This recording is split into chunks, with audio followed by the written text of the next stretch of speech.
to Muhammad's Boom Boom Room, where all of my guests either agree with me completely or they go boom.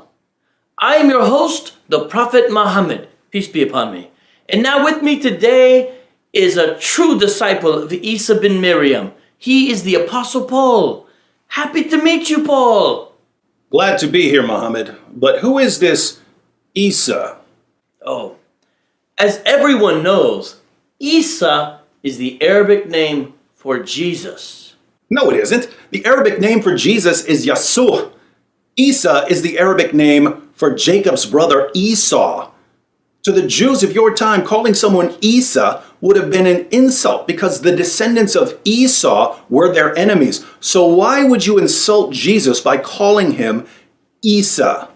Don't blame me, blame Allah.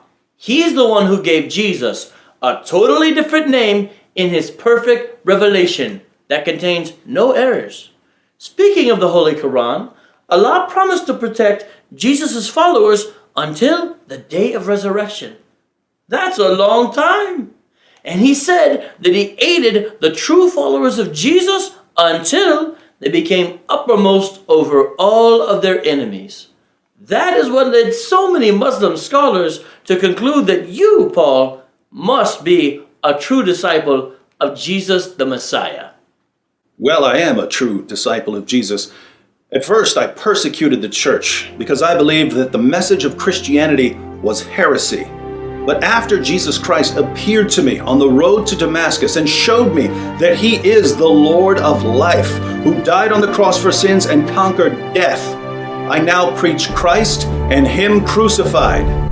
Excuse me, Paul. I don't mean to interrupt, but I think you meant to say he appeared to be crucified, even though he wasn't. No, Jesus was crucified. No.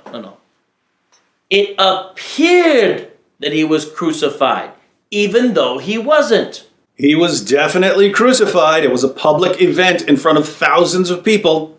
No, thousands of people saw an illusion created by Allah, who brags in the Quran that he is the best of deceivers.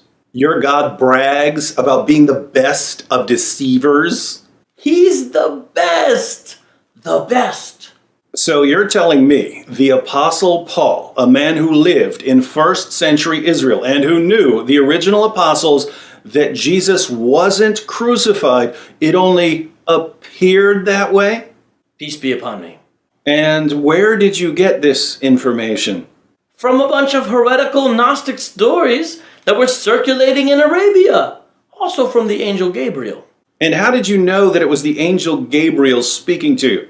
Well, when we first met, he repeatedly choked me nearly to death, telling me to read. When, as everyone knows, I can't read. I was convinced that he was a demon and that I was demon-possessed. So I tried to kill myself by hurling myself off a cliff. But my pagan wife and her cousin, who weren't there when the demon attacked me, told me that I'm not demon-possessed. I'm a prophet of the great God, Allah. Let me see if I've got this straight. A God who describes himself as the best of deceivers sent an angel that you initially thought was a demon. And this angel, after repeatedly choking you almost to death because you couldn't obey his command to read, eventually revealed to you that Jesus didn't actually die. He only appeared to die. Alhamdulillah, that is correct. Allah, who is the best of all deceivers, sent the angel Gabriel to choke me, knowing that after I tried to kill myself, my pagan wife and her cousin would use this brutal attack to convince me that I'm a prophet. This is the same exact way Allah raised up prophets in the Torah. No, it isn't. Yes, it is. It's in the Torah. Okay, Professor, what book, chapter, and verse? Torah book, chapter of angels choking prophets, verse B. People base their salvation on this moron? I am a prophet. I have proof. What? What is your proof? I have a huge mole on my back, which is a seal of the prophet. You know this. It's in the Torah. It's not in the Torah. How would you know? Because I'm a Jewish rabbi who studied under Gamaliel. Wait, what? If you're a Jewish rabbi, does that mean you're a Jew? You must be the Arab Sherlock Holmes. So you are a Jew.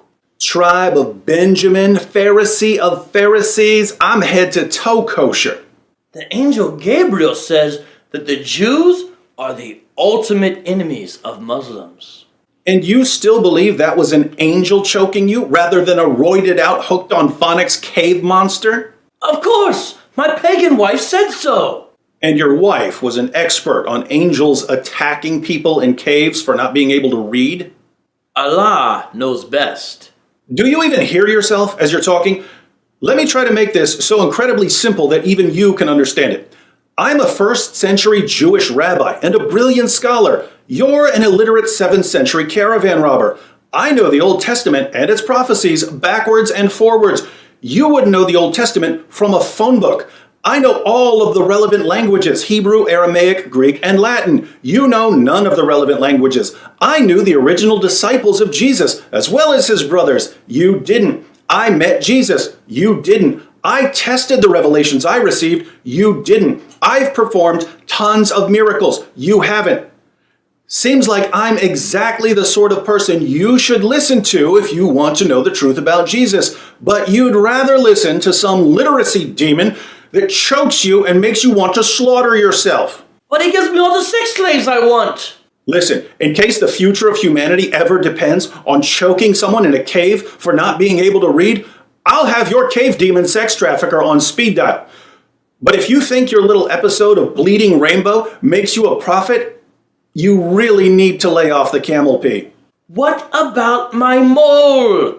You forgot about the giant mole that proves I am a prophet. Everything you say proves you're the most obvious false prophet in history. Do not say that. You'll hurt the feelings of my giant mole. It talks to me. Well, if it's not telling you that you're a complete lunatic, it's lying to you, just like your demon god who brags about being the best of deceivers and Word Girl's homicidal, cave-dwelling, great-great-great-great-great-great-grandfather, Word Strangler. No one insults my mole and lives. Any last words? Yeah. To live is Christ, and death is gain. We have different last words in Al-Islam. We say, Allahu Akbar!